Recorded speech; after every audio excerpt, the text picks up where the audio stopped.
चला तर नमस्कार विद्यार्थी मित्रांनो, आपल्या सारथी कोचिंग इन्स्टिट्यूटच्या या प्लॅटफॉर्मवरती सगळ्यात अगोदर सर्वांचं मनपूर्वक असं स्वागत आहे. चला मग आपला जो युनिट चॅप्टर जो चालू आहे त्या चॅप्टरचं नाव काय आहे? काय नाव आहे आपल्या चॅप्टरचं? वर्क अँड एनर्जी हा जो काही चॅप्टर आहे तर हा चॅप्टर आपल्याला आपण बघतोय. त्या चॅप्टरच्या आपण जवळपास मध्यंतरी आलोय, म्हणजे मधात आलोय. अगदी हा मधातला टॉपिक त्या ठिकाणी आपण बघतोय.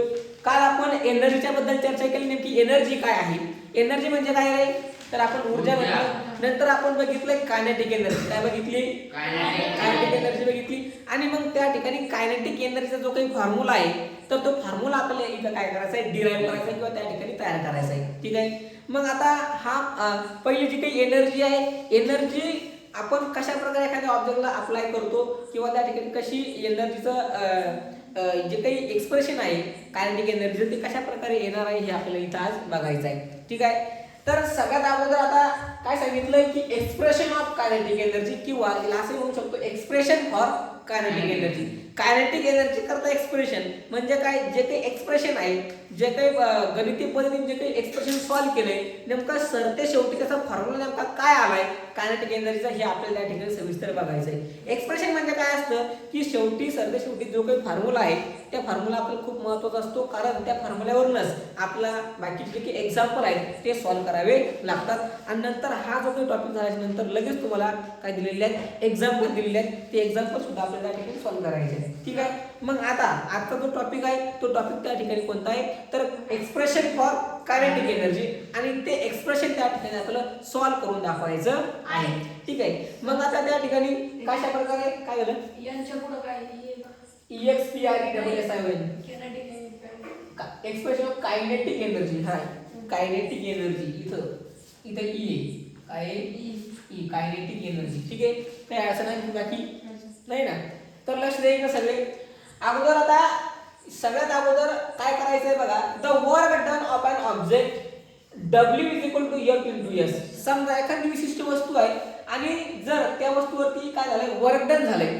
काय झाले, वर्क डन जर झालं असेल तर वर्क डन आपण लिहितो कसं तर W = F × S. Work W म्हणजे काय, वर्क. आणि नंतर त्या ठिकाणी जेव्हा एखाद्या वस्तूवरती वर्क डन केलंय याचा अर्थ त्या ठिकाणी ती वस्तू त्या वस्तूला आपण फोर्स लावला आणि फोर्स लावल्याच्या नंतर ती वस्तू काय झाली, हलली आहे किंवा डिस्प्लेस झाली आहे. मग सेम फॉर्म्युला तसाच आणलाय आपण काय की W = फोर्स × S म्हणजेच काय, डिस्प्लेसमेंट. यस म्हणजे काय रे बाबा, डिस्प्लेसमेंट. आणि हे डिस्प्लेसमेंट त्या ठिकाणी कशा प्रकारे इथं यूज केलंय, फोर्स कशा प्रकारे यूज केलाय हे आपल्याला त्या ठिकाणी बघायचंय. आणि याच्यातूनच त्या ठिकाणी जे एक्सप्रेशन डिराईव्ह झाले तर ते सरती शेवटी कायनेटिक एनर्जी = ½ mv² त्या ठिकाणी अशा प्रकारचं एक्सप्रेशन येणार आहे. ते आपल्याला त्या ठिकाणी बघायचं आहे. ठीक आहे. सगळे रेडी आहात? हा. तर बघा, मग सगळ्यात अगोदर मला सांगा की वर्कचा फॉर्म्युला काय आहे. काय फॉर्म्युला आहे वर्कचा? Work force × displacement. वर्कचा फॉर्म्युला आपल्याकडे येतो काय, वर्क = फोर्स × डिस्प्लेसमेंट. आणि मग सरळ तुम्ही फॉर्म्युलाच लिहिला, बाकी काहीच लिहिलं नाही. काय लिहिलं वर्कचा फॉर्म्युला की वर्क = फोर्स × डिस्प्लेसमेंट. काही अडचण? ठीक आहे. आता मी हे लिहिलंय म्हणजे कशावरनं लिहिलंय हे तर त्या ठिकाणी याच्यावर लिहिले. ठीक आहे. की W म्हणजे काय, वर्क, बरोबर आहे. आणि M म्हणजे काय तर फोर्स आणि S म्हणजे काय रे तर डिस्प्लेसमेंट. कळलं का? ठीक आहे. तेव्हाच त्या ठिकाणी त्या वस्तूचं वर्गडन झालेलं आहे असं आपण सांगतो. म्हणजे याचा अर्थ वस्तूचं वर्गडन केव्हा होईल, जेव्हा मी त्या वस्तूला फोर्स लावीन. काय लावीन, फोर्स लावीन. मग ज्या वस्तूला मी फोर्स लावला याचा अर्थ फोर्स लावल्या ती वस्तू डिस्प्ले झाली, बरोबर आहे. आणि मग तशाच प्रकारचा आपण फॉर्म्युला इथं घेतलेला आहे. ठीक आहे. मग आता इथं W = F × S हे कसं आलंय समजलं तुम्हाला? ठीक आहे. नंतर आता आपल्याला काय बघायचंय की हा जो काही F आहे, F काय आहे, याच्या अगोदर आपण बघितलंय की फोर्स काय आहे. फोर्सचा फॉर्म्युला आपल्याला इथे घ्यायचा आहे. काय सांगितलं मी फोर्सच्या फॉर्म्युल्याबद्दल, फोर्स = मास × ऍक्सलरेशन. मग लक्षात जर आपल्याला ठेवायचं असेल तर त्या ठिकाणी काय घ्यावं लागेल की फार महत्त्वाचं आहे की ही याच्या अगोदर आपण लॉज ऑफ मोशन जो चॅप्टर बघितला त्या चॅप्टर मध्ये त्या ठिकाणी ह्या फॉर्म्युल्याबद्दल भक्कम अशी आपण चर्चा केली आहे. स्पेशल त्या ठिकाणी जो काही फोर्स आहे, काय आहे, जो काही फोर्स आहे ते फोर्स नेमका force is equal to mass into acceleration नेमकं कसं येतं हे आपण सगळं त्या ठिकाणी बघितले, बरोबर आहे. म्हणून आपण त्याला जर फोर्सला लक्षात ठेवायचं असेल तर आपण त्या ठिकाणी एक सोपी ट्रिक वापरली होती, ती म्हणजे काय तर F म्हणजे फार आणि M म्हणजे काय तर महत्वाचं आणि A म्हणजे काय तर आहे. असं त्या ठिकाणी force is equal to mass into acceleration अशा प्रकारचा फॉर्म्युला आपण काय केला होता वापरला होता. आणि मग बस मी तोच फॉर्म्युला इथं काय केला यूज केलाय. ठीक आहे, काय केलाय यूज केलाय. बघा आता इथं F is equal to mass into acceleration, समजलं. F is equal to mass into acceleration. आता मग आपण काय केलंय की हा F च्या बद्दल हे घेतलंय, समजलं तुम्हाला. नंतर हा जो काही S आहे, S म्हणजे काय रे डिस्प्लेसमेंट. S म्हणजे काय गौरव डिस्प्लेसमेंट. आणि मग हे जे काही डिस्प्लेसमेंट आहे हे डिस्प्लेसमेंट त्या ठिकाणी आपल्याला खाली काढायचं आहे, बरोबर आहे. मग त्या म्हणजे आता काय केलं माहिती का की ह्या इथं जो काही डिस्प्लेसमेंटचा जो काही फॉर्म्युला आहे तर त्या ठिकाणी आपण इथं मी खाली इथं काढून दाखवलेलं आहे तुम्हाला की S बरोबर आपल्याला त्या ठिकाणी काय घ्यायचं आहे. ठीक आहे, जर बुकमध्ये जर गेलो आपण तर बुकमध्ये त्या ठिकाणी तुम्हाला काय दिलेलं आहे माहिती का की इक्वेशन सेकंड आणि इक्वेशन त्या ठिकाणी फर्स्ट यूज करून त्या हे जे काही एक्सप्रेशन आहे ते सॉल्व्ह केलंय. बट आपण त्या ठिकाणी इथं जो काही इक्वेशन न्यूटनचं जे वापरलंय ते तिसरं वापरलंय. कोणतं वापरलंय तिसरं. बुकमध्ये त्या ठिकाणी दुसरं घेतलेलं इक्वेशन आहे, आपण त्या ठिकाणी थर्ड इक्वेशन घेतले. ठीक आहे, आता बघा इथं काय सांगितलं using a Newton's third law of motion. ठीक आहे, किंवा मग न्यूटनचा जो काही गतिविषयकचा जो तिसरा नियम आहे किंवा न्यूटनचा जो काही गतिविषयकचं जे काही तिसरं इक्वेशन आहे ते इक्वेशन काय सांगतात बघा की v² is equal to u² plus twice s. हे इक्वेशन त्या ठिकाणी तिसरंच आहे, हे सगळ्यांना माहिती आहे. ठीक आहे, आपण काय म्हणलो आपण डिस्प्लेसमेंट अँड व्हेलॉसिटीच्या रिलेशन. यस, त्याचं जे काही रिलेशन येतं ते रिलेशन काय आहे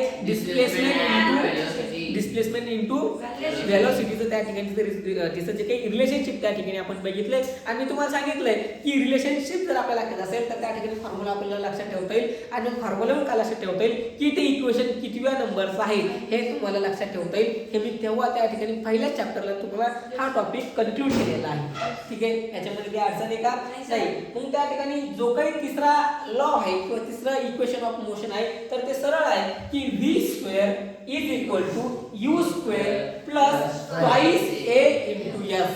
असं फक्त हे लॉ ऑफ मोशन आहे तिसरा. किती रे तिसरा. आणि मग ह्याच लॉ नुसार काय करायचं आपल्याला की तर मी काय केलंय की v² सेम असंच घेतलाय. आता काय केलंय हा जो काय u² आहे ना हा इज इक्वल टू इकडे काय केलाय शिफ्ट केलाय, बरोबर. आता हा जो प्लस आहे ना इकडे काय झाला minus, v² minus u² is equal to काय केलं आता मी त्याला की हा ट्वाइस as ना बस सेम घेतला. ठीक आहे, आता एक लक्ष द्या इथं काय मध्ये मल्टिप्लिकेशन मध्ये असतो. ठीक आहे, म्हणजे 2 इंटू a इंटू s. ठीक आहे, म्हणजे सांगतात लक्ष द्या जर आपल्याला त्या इथं मल्टिप्लिकेशनचं साइन वापरलं नसलं तरी सुद्धा तिथं गुणाकार हा असतोच, हे आपल्याला लक्षात ठेवायचं. काय केलं मी दुसरं काहीच केलं सगळं तिथंच आहे की आपल्याला त्या ठिकाणी इक्वेशन तिसरं होतं आणि तिसऱ्या इक्वेशन नुसार आपण जर गेलो असता तर v² is equal to u² plus twice a into s असं आपलं त्या ठिकाणी तिसरं इक्वेशन झालं. मग याला मी काय केलं फक्त हा u² आहे ना तर u² me is equal to च्या अलीकडे घेतला. म्हणजे मी त्याला हा जर इथं प्लस असेल बघड्या काय आहे प्लस तर ते इज इक्वल टू च्या अलीकडे आल्यावर काय होईल मायनस होईल. आणि म्हणून तो सरळ फक्त मायनस झालाय. काय झालाय मायनस. काही अडचण आहे का नाही. मग काय केलं माहिती का की is equal to 2 into a हा 2 इंटू a इंटू s बस सेम टू सेम तसाच घेतला. काही अडचण काही प्रॉब्लेम आहे का नाही. ठीक आहे, नंतर मग आता काय केलं माहिती का की v² minus u² minus u² is equal to आता जसं की v² minus u² same to same तसाच ठेवला. नंतर काय केलं इज इक्वल टू ला 2 इंटू a इंटू s बस सेम घेतला. याच्यामध्ये काही दुसरा मी बदल केला नाही. ठीक आहे, ही जी काही टर्म आहे ही माझ्याकडून त्या ठिकाणी रिपीटेबल झाली. ठीक आहे, याच्यामध्ये काही अडचण नाही. आता काय केलं माहिती का मी की हा जो काही v² मायनस u² आहे ना तर याला मी काय केलं की याला शिफ्ट केलंय. म्हणजे आता मला सांगा ही सगळी टर्म ही गुणाकारामध्ये बघल्या कशामध्ये गुणाकारामध्ये. मग आपल्याला माहितीये गुणाकाराचा जो काही सख्खा चुलत भाऊ कोण आहे रे भागाकार आहे. मग जी संख्या गुणाकारात असेल किंवा जी टर्म गुणाकारात असेल तिला काय करेल मी भागाकारात लिहिल. मग मी तिला शिफ्ट करताना काय करेल भागाकारात. म्हणजे आता ही जी टर्म आहे ही कशामध्ये गुणाकारामध्ये. मग आता बघा v² मायनस u² बरोबर ट्वाइस ए इंटू एस म्हणजे गुणाकार झाला. ठीक आहे. मग आता मी काय करतो इथं की V square minus you square जो आहे ना तो असाच ठेवला. ठीक आहे. हे जे ट्वाइस ए इंटू ट्वाइस ए तर हा ट्वाइस ए काय केला मी याला डिवाइडर दिला. बरोबर आहे. ठीक आहे. आणि हा एस इज इक्वल टू ठेवला कारण का आपण सांगितलं काय की आपण एस काढायचं आहे. काय काढायचं आहे? एस काढायचं आहे. आणि म्हणून जर आपण एस काढायचा म्हणूनच मी त्या ठिकाणी इथं इक्वेशन तिसरं वापरलंय. कोणतं वापरलंय? इक्वेशन तिसरं वापरलं. आणि तिसऱ्या इक्वेशन नुसार त्या ठिकाणी एस काढणं जो काही आहे डिस्प्लेसमेंट जे काही काढणं आहे ते अगदी सोपं गेलं. म्हणून आपण त्या ठिकाणी न्यूटनचा तिसरा लॉ वापरलाय. बुकमध्ये त्या ठिकाणी दुसरा लॉ वापरलाय. आपण तिसरा वापरलाय. ठीक आहे. चालतं त्याच्यामध्ये काही प्रॉब्लेम नाही. पण आता इथं काय केलं फक्त v square minus you square upon twice a is equal to काय एस.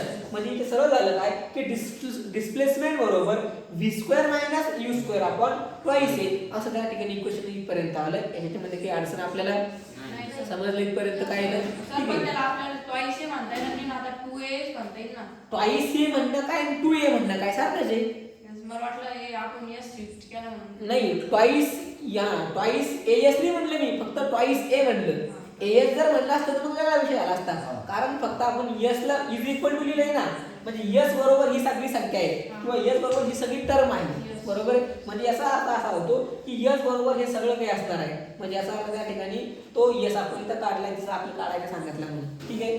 नंतर आता हा एस पण कोण काढायचं आपल्याला हे सगळं कशा करता कुठं नाही तर आपल्याला त्या ठिकाणी इथं कायनेटिक एनर्जीचं कायनेटिक एनर्जी जे काही इक्वेशन आहे ते बनवण्याच्या करता आपल्याला या सगळ्या गोष्टी घ्यावे लागणार आहे. आणि कारण का आपण एखाद्या विशिष्ट वस्तूला वर्क अप्लाय करतो तेव्हा त्या ठिकाणी फॉर्म्युला तयार होतो आपल्या वर्कचा की फोर्स इंटू डिस्प्लेसमेंट आणि फोर्स इंटू डिस्प्लेसमेंट त्यानुसार आपल्याला त्या ठिकाणी तयार करायचं आहे. ठीक आहे. फोर्स इंटू ऍक्सलरेशन होईल का? नाही. तर ते त्या ठिकाणी दुसरा फॉर्म्युला आहे तो आपण त्या ठिकाणी युनिट जो काही चॅप्टर पहिला जो आहे त्या चॅप्टर पहिल्यामध्ये आपण तो कव्हर केलेला आहे. ठीक आहे. आता मग जर समजा आपण खाली जर आलो तर आता पुन्हा आपल्याकडे वर्कचा फॉर्म्युला काय सांगतो रे की work is equal to force into displacement असाच घ्या. काही याच्यामध्ये काही वेगळं केलंय का? ठीक आहे. मग आता मी इथं काय केलंय की वर्क म्हणजे डब्ल्यू घेतलाय इज इक्वल टू तसंच घेतलाय. एफ म्हणजे काय तर मास इंटू ऍक्सलरेशन आहे की जे आपण इथं काढलं होतं. बरोबर. बस सेम टू सेम ही कॉपी उचलली आणि मग डबल इथे ठेवली. काही अडचण नंतर काय केलं मी जो आता एस सांगितलं आपल्याला काढायचं तर मी एस काढून ठेवलाय ऑलरेडी इथं. ठीक आहे. मग काय एस बरोबर काय आहे v square minus you square upon twice a आहे. मग आता एस ची व्हॅल्यू काय आहे रे तर v square minus you square upon twice a आहे. बस सेम मी इथं आणून टेकवली. समजलं का? ती जी व्हॅल्यू आहे ती सेम मी टाकून काय केली टेकून दिली. नंतर पुन्हा काय केलं बघा आता की W is equal to mass into acceleration V square minus you square upon twice A ही इन ब्रॅकेट मध्ये आलं. आता इथं जो काही ए होता ना हा ए मी काय केला कॅन्सल केला कट केला. ठीक आहे. कारण वरची टर्म एक गुणाकार एक खालची काय करताय सरळ काय होतं कॅन्सल होऊन जातं तिला कट केलं. समजलं. मग आता कट झाल्यानंतर काय होईल की डब्ल्यू इज इक्वल टू म्हणजे काय वर्क इज इक्वल टू काय की मास इंटू काय मास इंटू आता येणार बघा V square minus you square upon 2 कारण का इथे ए काय झाला कट झाला कॅन्सल झाला. समजलं. मग ए जर कॅन्सल झाला असेल तर उरलं काय फक्त की W is equal to mass into V square minus you square upon 2 एवढीच त्या ठिकाणी टर्म उरली.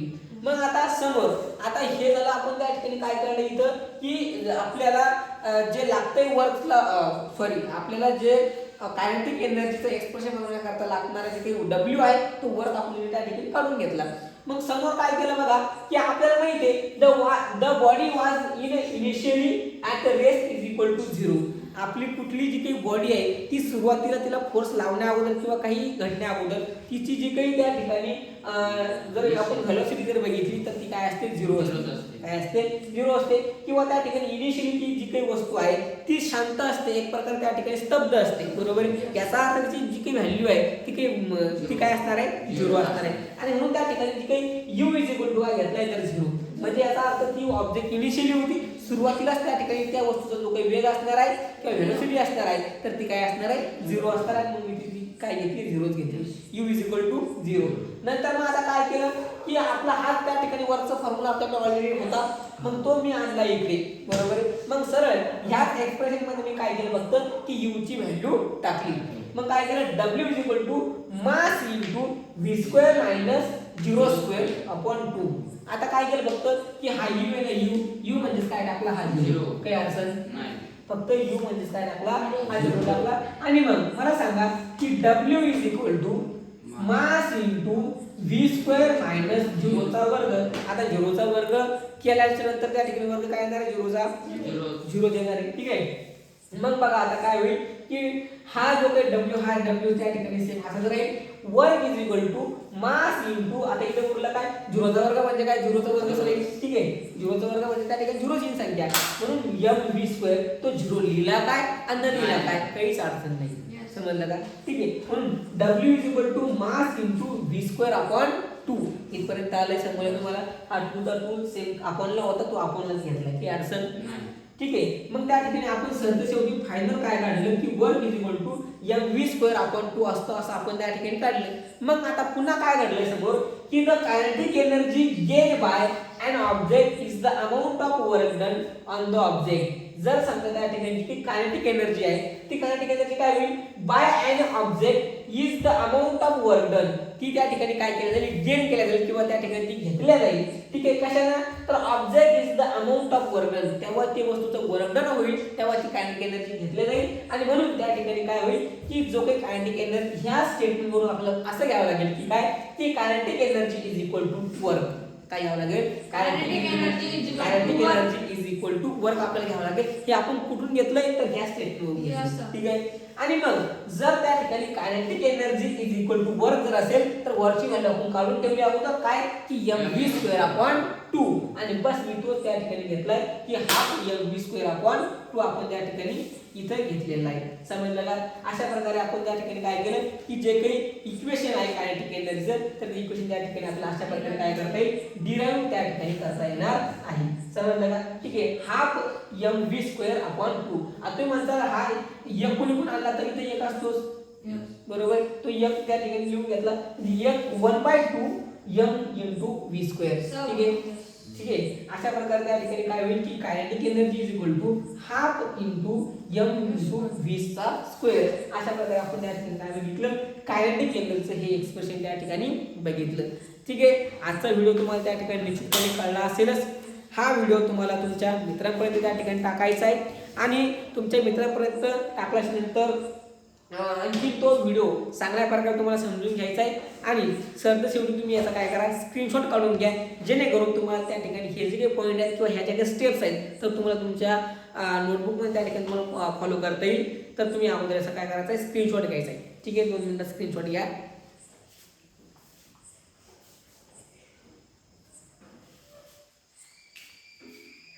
ठीक आहे तर घेतला असेल विद्यार्थी मित्रांनो तुम्ही स्क्रीनशॉट. तर चला तर मग आपला जो काही व्हिडिओ आहे किंवा आपलं जे काही चॅनल आहे सारथी कोचिंग इन्स्टिट्यूट याला तुम्ही महावराला इथे येऊन त्या ठिकाणी सध्याच्या भेटी देऊ शकता किंवा त्या ठिकाणी आपल्या चॅनलला सबस्क्राईबही करू शकता. ठीक आहे आपल्या चॅनलला सबस्क्राईब करून जे काही बेल आयकनचं बटन आहे ते प्रेस करा जेणेकरून तुम्हाला सगळ्यात अगोदरचा नेक्स्ट येणारा जो व्हिडिओ आहे तो तुम्हाला त्या ठिकाणी नक्कीच मिळणार आहे. ठीक आहे तर भेटूया समोरच्या व्हिडिओमध्ये. ठीक आहे.